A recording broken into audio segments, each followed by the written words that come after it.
Bonjour mon ami, tous les ours sont différents. Je t'avais déjà présenté l'ours brun. Aujourd'hui, je te présente l'ours noir d'Amérique.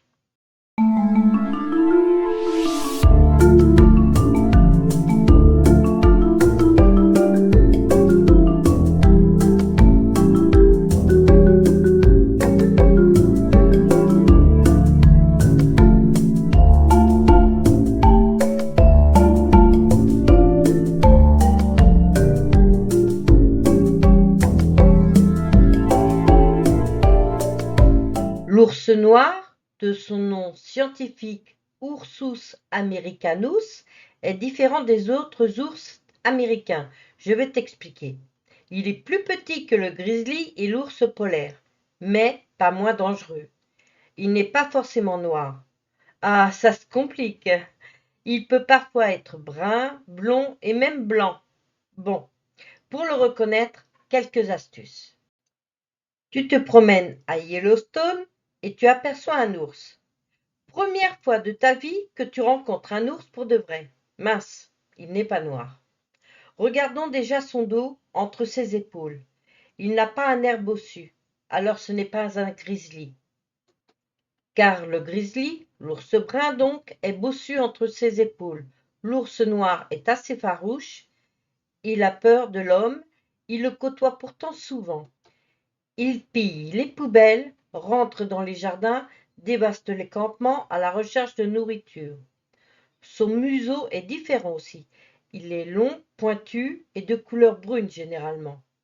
Ses yeux sont petits, noirs ou marrons. Ses oreilles sont arrondies. Sa queue est relativement courte. Il existe 16 sous-espèces d'ours noir américain, d'où ces différences de couleur. On l'appelle ours noir à tort. Certaines de ces sous-espèces sont même en voie d'extinction.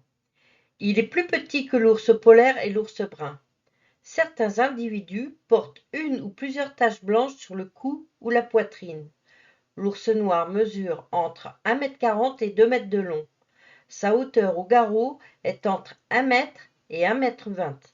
La femelle pèse entre 40 et 180 kg. Alors que le mâle, beaucoup plus gros, pèse entre 115 et 275 kg. Certains mâles peuvent être encore plus gros, un individu de 400 kg a été trouvé en Caroline du Nord. Sa masse dépend de l'âge, du sexe de l'animal et de la saison. En automne, l'ours noir grossit en mangeant beaucoup, pour avoir des réserves de graisse, afin de supporter la rudesse de l'hiver. Sa fourrure est plus épaisse en hiver. Lorsque les beaux jours arrivent, il mue. Cela veut dire qu'il perd des poils, qu'il renouvelle son pelage, sinon il aurait trop chaud en été et trop froid en hiver. L'ours noir est capable de se tenir debout, et même de marcher sur ses pas arrière. D'ailleurs, ses pattes arrière sont légèrement plus longues que ses pas avant. Chaque patte a 5 doigts avec des griffes non rétractiles, utilisées pour déchirer, creuser, gratter le sol, et grimper aux arbres. Et oui, l'ours noir, même adulte, grimpe aux arbres. Il est très fort, un coup d'une de ses pattes avant suffit à tuer un cerf adulte. Il a une très mauvaise vue, par contre son ouïe et son odorat sont très développés. Il est également un excellent nageur, et n'hésite pas à traverser une rivière ou un lac. Malgré sa taille et son poids, l'ours noir est étonnamment agile dans ses mouvements. Il grimpe facilement aux arbres pour échapper aux dangers, grâce aux muscles de son dos très puissants et à ses griffes. Il peut courir jusqu'à 55 km/h. Il est plantigrade des 4 pattes, c'est-à-dire qu'il marche en posant entièrement le dessous de ses pieds sur le sol. L'ours noir vit en Amérique du Nord, entre l'Alaska et le Mexique. Il préfère les forêts. Il peut s'adapter à des climats et des milieux naturels très variés. Il fréquente aussi bien les marécages de Louisiane et de Floride, que les hautes montagnes des Rocheuses, ou encore la toundra du Labrador. Une toundra, c'est une région très froide, où les arbres ne se développent pas trop. La végétation est surtout des herbes, des buissons et de la mousse. Par contre, on ne trouve pas l'ours noir dans les déserts, comme celui d'Arizona. Il est un animal solitaire, sauf pendant la période des amours. Et la mère avec ses petits.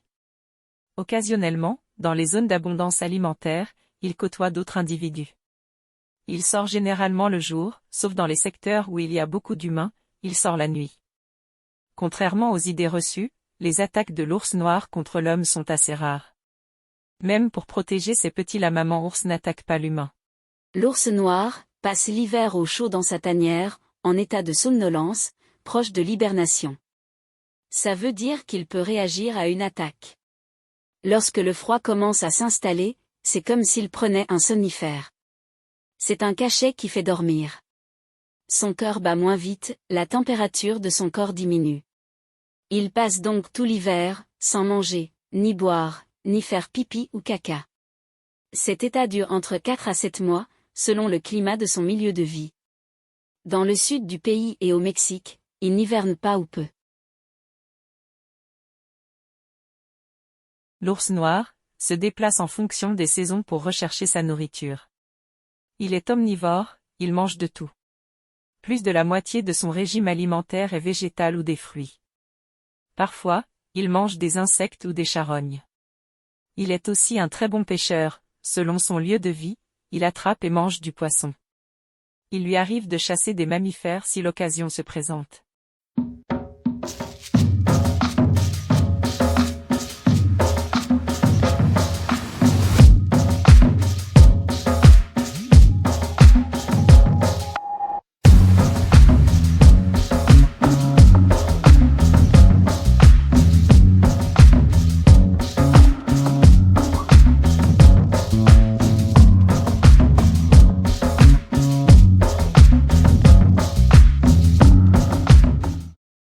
Il est opportuniste et mange parfois dans les poubelles. Fouille les campements à la recherche de nourriture. S'il détruit des ruches d'abeilles, c'est davantage pour les larves que pour le miel. Le bon gros nounours qui se nourrit exclusivement de miel est une fable. Dans les parcs de camping, il est recommandé de renfermer sa nourriture et ses restes alimentaires, hermétiquement et hors de portée des animaux. À Yellowstone, pour ravir les touristes, les ours étaient nourris. Cette pratique ne se fait plus actuellement, car il y a eu de nombreux incidents à cette époque. Les ours quémandaient littéralement de la nourriture aux campeurs. C'est un ours très intelligent, il ne lui a pas fallu longtemps à comprendre que humain était égal à nourriture. De toute façon, si tu campes et que tu entends du bruit à côté de ta tente pendant la nuit, un animal qui fouille, tu tapes des mains et tu cries, il va partir. Que ce soit un ours, un loup, un sanglier ou un raton laveur, il va avoir peur et s'enfuir. Aucun animal ne viendra déchirer ta toile de tente. On n'est pas dans un film d'horreur. Par contre, ne sois pas stupide. Ne sors pas en silence, Ne sors pas ta tête de la tente. Il faut faire du bruit pour le faire fuir. Si tu veux voir l'animal, fais comme moi. Installe une caméra de chasse. Il y en a de bonne qualité à 40 €. Pendant la saison des amours, le mâle griffe et mord les arbres pour communiquer et marquer son territoire. Il se gratte le dos sur les arbres, pas seulement pour se gratter, mais également pour y déposer son odeur. Le territoire du mâle est vaste, il peut faire 100 km. Il recoupe les territoires de plusieurs femelles, qui elles en ont de plus petits. La période des amours est en juin-juillet. La femelle ours sera enceinte durant 6 ou 7 mois. C'est une grossesse différée, c'est-à-dire que le bébé va commencer à se développer que 10 semaines après l'accouplement. Cela permet d'éviter les naissances en automne. Comme quoi la nature a tout prévu. Les oursons naissent de la fin novembre à février, bien au chaud dans la tanière hivernale. L'ours aura 1, 2 ou 3 petits, tous les 2 ou 3 ans. Quelquefois il peut y avoir plus de petits, 4, 5 ou 6. Mais c'est assez exceptionnel. Les oursons sont tout petits à la naissance, en moyenne 18 cm. Ils naissent nus, sans poils, et aveugles. Les poils poussent et les yeux voient un peu plus tard. Comme c'est un mammifère, la maman allaite ses petits. Les oursons resteront tout l'hiver auprès de leur maman dans la tanière. Ils ne sortiront qu'au printemps, étroitement surveillés par maman ours. Ils seront sevrés vers leurs 7 mois. Leur survie dépend de l'aptitude de leur mère à leur enseigner la chasse, la recherche de nourriture, et à trouver un repère. Elle leur apprend également à grimper aux arbres, afin d'échapper aux prédateurs potentiels. Le mâle ne participe absolument pas à l'éducation des oursons. Les petits restent auprès de leur mère entre 1 an et demi et 2 ans et demi.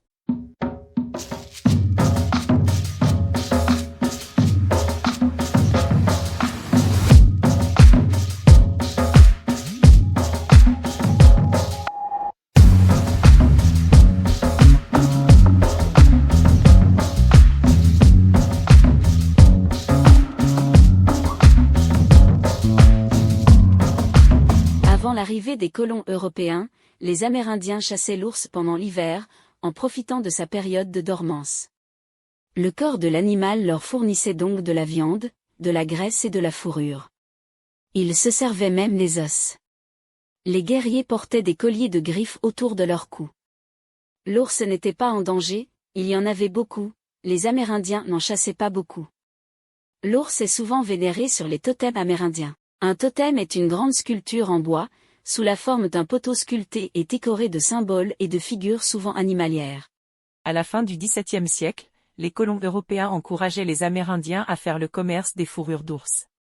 Il n'y avait que la peau des ours qui les intéressait. Les chapeaux de la garde britannique, anglaise, sont également confectionnés avec de la fourrure d'ours noir. Maintenant, ces chapeaux sont réalisés avec de la fourrure synthétique. De nombreux ours noirs ont donc été massacrés juste pour leur fourrure, ou parce que les colons avaient peur pour leur bétail. Dans la nature, l'espérance de vie moyenne de l'ours noir est d'environ 10 ans. Maintenant qu'il est protégé, il peut espérer vivre 20 ans ou plus. Sans compter sur le braconnage et les accidents de collision avec des voitures. Le nombre d'ours noirs sur le continent nord-américain, dû à leur faible fécondité, et leur maturité sexuelle tardive, constituent des menaces à la survie de l'espèce, qui est estimée aujourd'hui à moins de 750 000 individus. La moitié seulement des oursons survivent durant les 2 premières années de leur vie. Parfois sous-alimentés, ou d'une chute du haut d'un arbre. Ils sont également des proies pour les prédateurs, tels que le loup, le puma, le lynx, le coyote, l'ours brun, et les mâles ours noirs affamés. Au Canada et en Alaska, l'ours noir continue à être chassé pour finir comme trophée, descente de lit et aussi pour leur viande. Environ 30 000 ours noirs sont tués chaque année.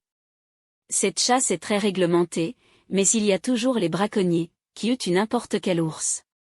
Étrangement, dans ces régions, l'ours noir n'est pas en régression. La chasse sélective peut permettre de réguler la population animale, lorsqu'elle est bien faite et suivie. L'ours noir vit principalement dans les montagnes, les forêts et les parcs nationaux. Dans les États très habités par l'homme, l'animal est absent. Ça se voit bien sur la carte. L'ours noir s'adapte facilement à la présence des hommes et ne néglige pas leur nourriture. Il peut alors pénétrer, comme je l'ai déjà dit, dans les campings, mais également dans les véhicules stationnés. Autrefois, les ours étaient nourris par l'homme pour un beau cliché, ou pour s'amuser, ce qui provoqua des attaques et beaucoup de blessés parmi les touristes. Aujourd'hui, de nombreux panneaux d'information et des messages de prévention déconseillent de nourrir les animaux sauvages, en particulier les ours. Les poubelles des parcs ont été consolidées et fermées hermétiquement. Des box ont été aménagés dans les campings pour entreposer la nourriture des campeurs. Les incidents sont en baisse, pourtant 2 à 3 ours agressifs doivent être abattus chaque année dans le Yosemite. Dans le parc national des Great Smoky Mountains, l'ours noir subit la concurrence alimentaire avec le sanglier européen, qui est une espèce importée par les colons et devenue invasive dans cette région. Lorsqu'un ours mâle est agressif ou dangereux dans un parc ou une réserve fréquentée par l'humain, les rangers l'endorment et le déplacent vers un secteur sauvage. Néanmoins, l'ours noir américain est protégé par la loi dans plusieurs États américains du Sud, comme la Louisiane, le Mississippi ou le Texas. Tuer illégalement un ours noir est puni par une importante amende et une peine de prison. Enfin, l'ours Teddy est un ours en peluche créé en hommage au 21e président des États-Unis, Theodore Roosevelt, car en 1902, le président, lors d'une partie de chasse, décida d'épargner un ours noir blessé. L'anecdote devint rapidement populaire, et le teddy bear est l'ancêtre de nos nounours de notre enfance. La plus grosse menace pour l'ours dans les zones qu'il partage avec l'humain, à part l'intolérance de ce dernier à son égard, demeure la fragmentation de son habitat, à la suite du défrichage à des fins agricoles et urbains. L'exploitation forestière, si elle est bien pratiquée, ne nuit pas à l'ours, et peut même améliorer la qualité de son habitat, si on conserve un mélange de forêts adultes et de jeunes plants, les premières fournissent couverts et paissons de feuilles, et les secondes le reste de la nourriture. Au Canada, l'ours noir n'est pas considéré comme une espèce en péril. Par contre, aux États-Unis, avec la déforestation, les villes grandissantes, les routes et voies de chemin de fer, l'espèce recule de plus en plus.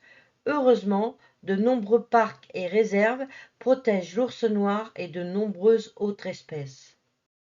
Voilà, c'était l'ours noir américain. N'oublions pas que c'est un animal sauvage et que la prudence s'impose.